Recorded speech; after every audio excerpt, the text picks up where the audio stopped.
الحمد لله والصلاة والسلام على نبينا محمد وعلى آله وصحبه ومن تبعهم بإحسان إلى يوم الدين. அன்பார்ந்த சகோதரர்களே சகோதரிகளே, நாங்கள் கிதாபா பாடத்திலே முதலாவது முஸ்தவாவிலே இருக்கின்றோம். இன்று நாங்கள் 5வது பாடத்தை படிக்க இருக்கிறோம். அத்தர்சுல் ஹாமிஸ். இந்த பாடத்திலே நாங்கள் தால் தால் ஆகிய 2 ஹர்ஃபுகளை பற்றியும் ஆரம்பமாக தெரிந்து கொள்வோம். தால் தால் இந்த 2 ஹர்ஃபுகளும் எவ்வாறு எழுதப்பட வேண்டும் என்பதை உங்களுக்கு இந்த பாடத்துடைய தலைப்புக்கு கீழால், அதாவது தர்சுல் ஹாமிஸ் என்று சிவப்பு நிறத்தில் எழுதப்பட்டிருக்கிறது, அதற்கு கீழால் நீல நிறத்திலே 2 ஹர்ஃபுகளும் எழுதி காண்பிக்கப்பட்டிருக்கிறது. ஆரம்பமாக ஒரு கலிமாவிலே அது எவ்வாறு எழுதப்படுகிறது, அதேபோன்று ஒரு கலிமாவுடைய இறுதியிலே அல்லது நடுவிலே அது வருகிற பொழுது எவ்வாறு எழுதப்படுகிறது என்று 2 விதமும் காண்பிக்கப்பட்டிருக்கிறது. அடைப்புக்குறிக்குள் இறுதியிலே அல்லது நடுவிலே அந்த ஹர்ஃப் வருகிற பொழுது எழுதப்படுகிற முறை காண்பிக்கப்பட்டிருக்கிறது. பிறகு உங்களுக்கு என்ன சொல்லியிருக்கிறார்கள்? இஸ்மா வரத்தித், செவிமடு, திரும்பவும் சொல். எனவே நீங்கள் நான் இங்கே சொல்லக்கூடிய சொற்களை செவிமடுப்பது மாத்திரமல்லாமல் நீங்களும் அவற்றை சொல்லி பார்க்க வேண்டும். சும் மக்துப், பிறகு அவற்றை நீங்கள் எழுத வேண்டும். இப்போது நாங்கள் உங்களுக்கு தரப்பட்டிருக்கக்கூடிய சொற்களை பார்ப்போம். தார, மதார், ذاك, அதாப். இங்கே முதல் வரியிலே தார, தால் ஒரு கலிமாவுடைய ஆரம்பத்தில் எழுதப்பட்டிருக்கிறது. மதார், தால் கலிமாவுடைய நடுவில் எழுதப்பட்டிருக்கிறது. ذاك என்பதிலே தால் கலிமாவுடைய ஆரம்பத்தில் எழுதப்பட்டிருக்கிறது. அதாப் என்பதிலே கலிமாவுடைய நடுவிலே தால் எழுதப்பட்டிருக்கிறது. எனவே தால் கலிமாவுடைய ஆரம்பத்திலும் வரலாம், நடுவிலும் வரலாம். இவ்வாறு வருகிற பொழுது எவ்வாறு எழுதப்படுகிறது என்பதை நீங்கள் அவதானிக்கிறீர்கள். 2க்கும் இடையிலே வித்தியாசம் இருக்கிறது. தால் தால் இந்த 2 ஹர்ஃபுகளை பொறுத்தவரையிலுமே ஒரே மாதிரியான எழுத்து வடிவங்களை கொண்டது. என்ன வித்தியாசம் என்றால், அதற்கு மேல் ஒரு புள்ளி வந்தால் அது தால், புள்ளி வரவில்லை என்றால் தால். எங்களுக்கு தெரியும், புள்ளி வந்தால் தால், நாக்குடைய நுனியை 2 பல் சட்டுக்கும் இடையிலே நாங்கள் லேசாக கொண்டு வருவோம் தால் சொல்லும் பொழுது. அதனை நாங்கள் இன்ஷா அல்லாஹ் தஜ்வீத் பாடத்திலே பார்க்கலாம். இங்கே நீங்கள் எழுதுகின்ற பொழுது இந்த 2 ஹர்ஃபுகளுக்கும் இடையிலே உள்ள வித்தியாசத்தை அவதானியுங்கள். அடுத்த 2வது வரிக்கு நாங்கள் போவோம். தூர், உதூல், அதூல், கதூப். இங்கேயும் தால் தால் ஆகிய 2 ஹர்ஃபுகளும் கலிமாவுடைய ஆரம்பத்திலும் நடுவிலும் வருவது உங்களுக்கு காண்பிக்கப்பட்டிருக்கிறது. அடுத்ததாக தீன், பதீன், தீபு, தீபுன், யுதீபு, தீனுன், பதீனுன், தீபுன், யுதீபு. இந்த கலிமாக்களிலும் அதே தால் தால் ஆகிய 2 ஹர்ஃபுகளும் கலிமாவுடைய ஆரம்பத்திலும் நடுவிலும் வருவதை உங்களுக்கு காண்பிக்கப்பட்டிருக்கிறது. அடுத்ததாக தர்சுன், திமாகுன், துரூசுன், திஹானுன். இதிலும் தால் பயன்படுத்தப்பட்டிருக்கிறது. கலிமாக்களுடைய ஆரம்பத்திலே தால் இங்கே கொண்டு வரப்பட்டிருக்கிறது. அடுத்த சொற்களை பாருங்கள். قدر, قدم, يقدم, يدرس. இந்த 4 சொற்களிலும் கலிமாவுடைய நடுவிலே தால் பயன்படுத்தப்பட்டிருக்கிறது. அடுத்ததாக பாருங்கள். பரத, யபுருது, பிலாது. பரத, யபுருது, பிலாதுன், சுஜூதுன். இந்த சொற்களிலே கலிமாவுடைய இறுதியிலே தால் பயன்படுத்தப்பட்டிருக்கிறது. அடுத்த சொற்களை பாருங்கள்.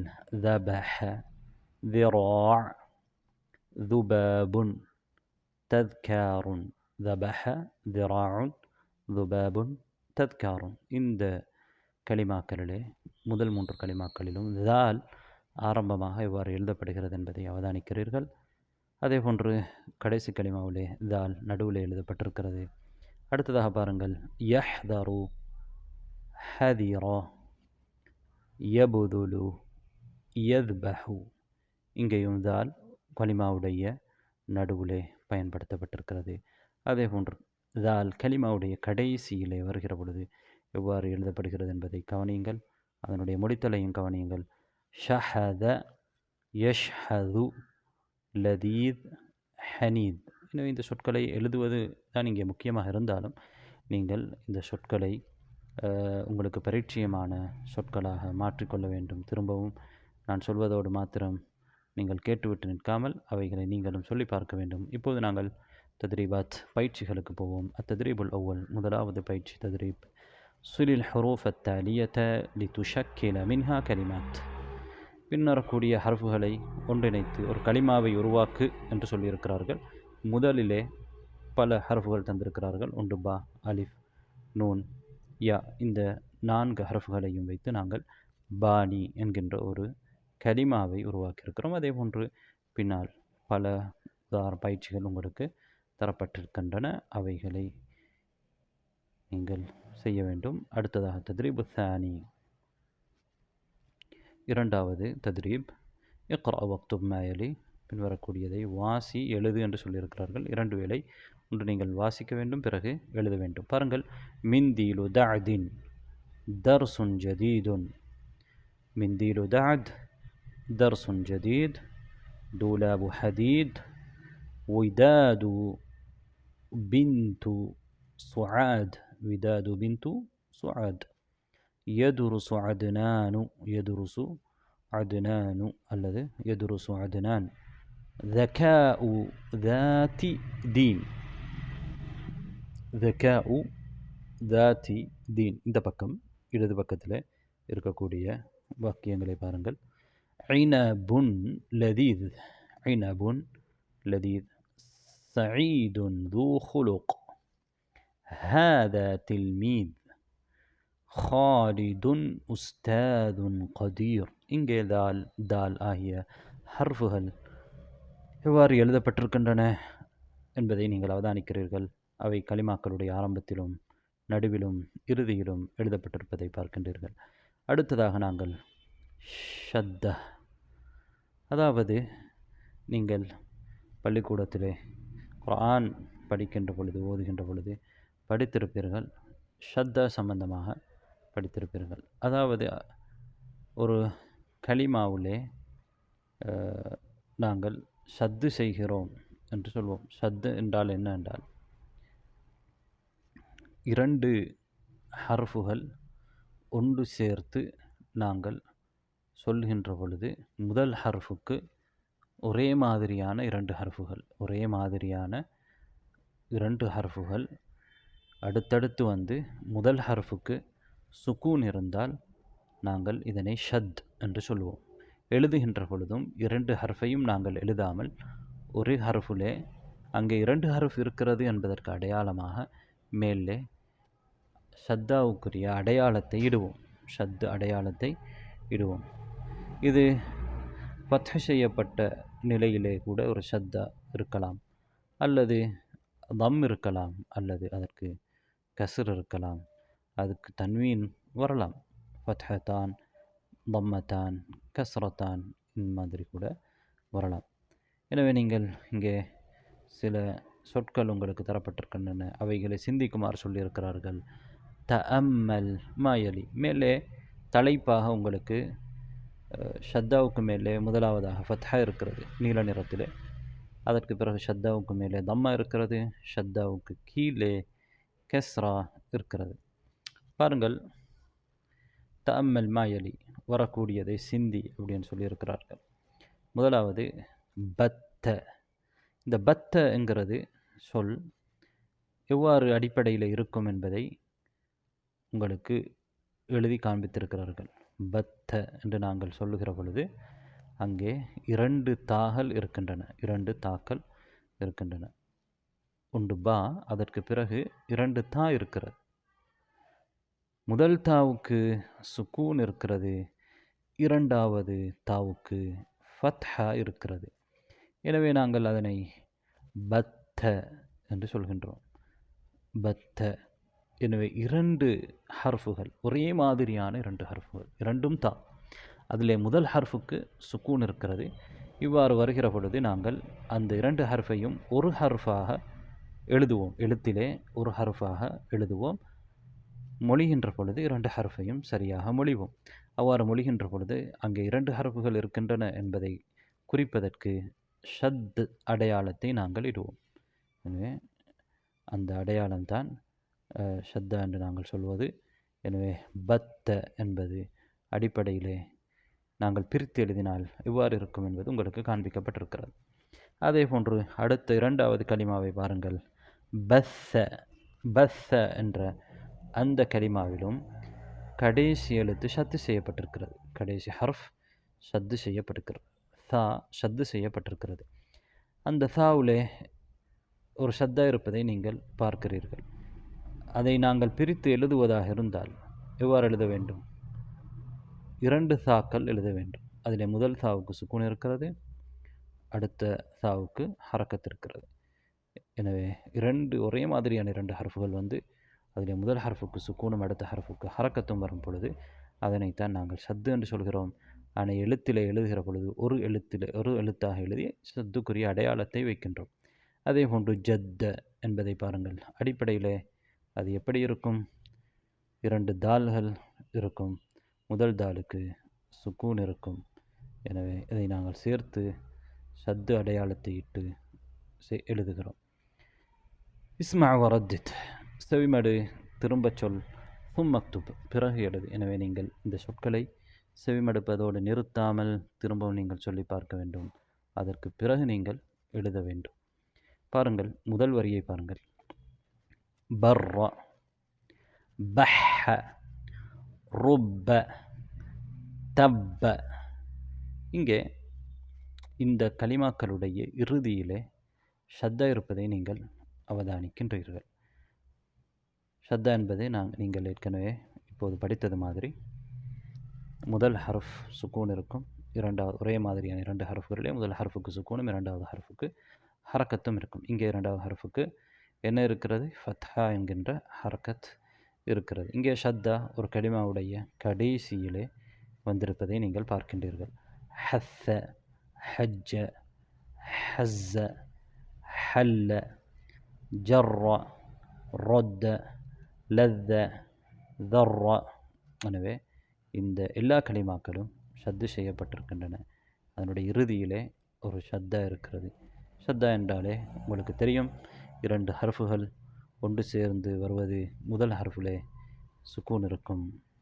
அடுத்ததாக இன்னும் சில உதாரணங்களை பாருங்கள். யஜித்து, யஜுர்ரு, யஹுஜ்ஜு, யதிப்பு. இங்கேயும் இந்த கலிமாக்களுடைய இறுதியிலே ஷத்தா இருப்பதை நீங்கள் அவதானிக்கின்றீர்கள். அங்கே தம்மா செய்யப்பட்டிருக்கிறதை நீங்கள் பார்க்கின்றீர்கள். அங்கே தம்மு செய்யப்பட்டிருக்கின்றன அந்த கலிமாக்கள். ஹரக்கத் எதுவாகவும் இருக்கலாம். ஃபத்ஹாவாக இருக்கலாம், தம்மாவாக இருக்கலாம், கஸ்ராவாக இருக்கலாம். ஷத்து செய்யப்படக்கூடிய ஒரு ஹர்ஃப் ஒரு கலிமாவுடைய கடைசியில் வர முடியும் என்பதை நாங்கள் பார்த்தோம். அதே போன்றுதான் நடுவிலும் வர முடியும். பின்னால் வரக்கூடிய உதாரணங்களை பாருங்கள். ஷத்து செய்யப்பட்ட ஹர்ஃபுகள் ஒரு கலிமாவுடைய நடுவில் வந்திருக்கின்றன. ஹத்தர, தப்பர, தஸ்ஸர, ரஹப. இங்கே ஷத்து செய்யப்பட்ட ஹர்ஃபுகள் கலிமாவுடைய நடுவிலே வந்திருக்கின்றன. எனவே கலிமாக்களுடைய நடுவிலும் ஷத்து செய்யப்பட்ட ஹர்ஃபுகள் வரலாம். யுஹத்திரு, யுதப்பிரு, யுதஸ்ஸிரு, யுரஹிபு. இங்கேயும் நடுவில் வந்திருக்கின்றன. மேலே உள்ள வரியில் இருக்கக்கூடிய ஷத்து செய்யப்பட்ட ஹர்ஃபுகள் ஃபத்ஹா செய்யப்பட்டிருக்கின்றன. இந்த வரியில் இருக்கக்கூடிய ஹர்ஃபுகள் கெஸ்ரா செய்யப்பட்டிருப்பதை நீங்கள் பார்க்கின்றீர்கள். தம்மா கூட செய்யப்படலாம். பாருங்கள். தரத்துத், தரத்துதுன், ததப்புருன், ததஸ்ஸுருன், தலத்துதுன். இந்த 4 கலிமாக்களிலும் ஷத்து இருக்கின்றன. ஷத்து செய்யப்பட்ட ஹர்ஃபுக்கு தம்மா இருப்பதை பார்க்கின்றீர்கள். ஆனால் ஒரு கலிமாவுடைய ஆரம்பத்தில் ஒரு நாளும் ஷத்தா வரமாட்டாது. ஏன் வர முடியாது? ஏனென்றால் ஷத்தா என்பது அதனுடைய முதல் ஹர்ஃபுக்கு என்ன இருக்கும்? சுக்கூன் இருக்கும். எனவே ஒரு கலிமா சுக்கூனை கொண்டு அரபு மொழியிலே ஆரம்பிக்க முடியாது, ஆரம்பிப்பதில்லை. ஆரம்பித்தால் அதை வாசிக்கவும் முடியாது. எனவே ஒரு கலிமாவுடைய முதல் ஹர்ஃப் சுக்கூன் பெற்றதாக ஒருபோதும் இருக்க முடியாது. அதனால் ஒரு கலிமாவுடைய முதல் ஹர்ஃப் சத்து செய்யப்பட்டதாகவும் இருக்க முடியாது. பாருங்கள், ரஸாக், அப்பாஸ், சொஹாப், குத்தாப், சுத்தீக், ஷிர்ரீர், தஹஜூன், யஃபிர்ரூன் இவைகள் ஷத்து செய்யப்பட்ட ஹர்ஃபுகளை கொண்ட கலிமாக்கள்.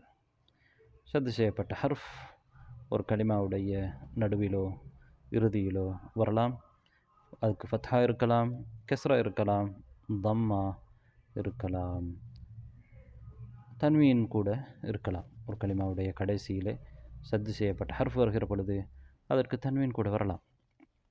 தன்வீன் தம்முக்குரிய தன்வீனாக இருக்கலாம், கெஸ்ருக்குரியதாக இருக்கலாம், ஃபத்ஹுக்குரிய தன்வீனாக கூட இருக்கலாம்.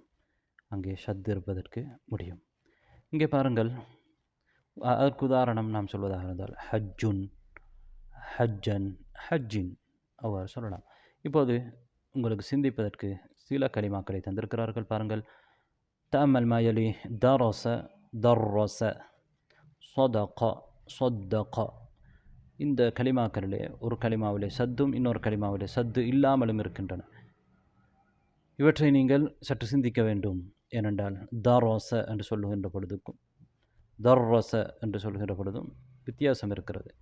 சத்து செய்து எவ்வாறு நீங்கள் மொழிகிறீர்கள், சத்து செய்யாமல் எவ்வாறு மொழிகிறீர்கள் என்பதை அவதானிக்கிறீர்கள். தரோச, தர்ரஸ, ஸதக, ஸத்தக, ஹரஜ, ஹர்ரஜ, அலாமஹ், அல்லாமஹ், அல்லாமஹ் லாமுக்கு ஷத்தா இருக்கிறது. அல்லாமஹ், யஸினு, யஸின்னு, யஸினு, யஸின்னு, யஇது, யஉத்து, யஉத்து, யுஹ்லிகு, யுஹல்லிகு, யுஹல்லிகு, யுக்ஸிரு, யுகஸ்ஸிரு. எனவே அன்பார்ந்த சகோதரர்களே, சகோதரிகளே, இந்த பாடத்திலே நாங்கள் கடைசியாக சத்தா சம்பந்தமாக பார்த்தோம். ஆரம்பமாக தால் தால் ஆகிய ஹர்ஃப்கள் பற்றி பார்த்தோம். எனவே இந்த பாடங்களை நீங்கள் மீட்டுவதோடு இங்கே உங்களுக்கு தரப்பட்டிருக்கக்கூடிய பயிற்சிகளை செய்யுங்கள். இன்ஷா அல்லாஹ் அடுத்த பாடத்திலே சந்திப்போம். அஸ்ஸலாமு அலைக்கும் வரஹ்மத்துல்லாஹி வபரகாத்துஹு.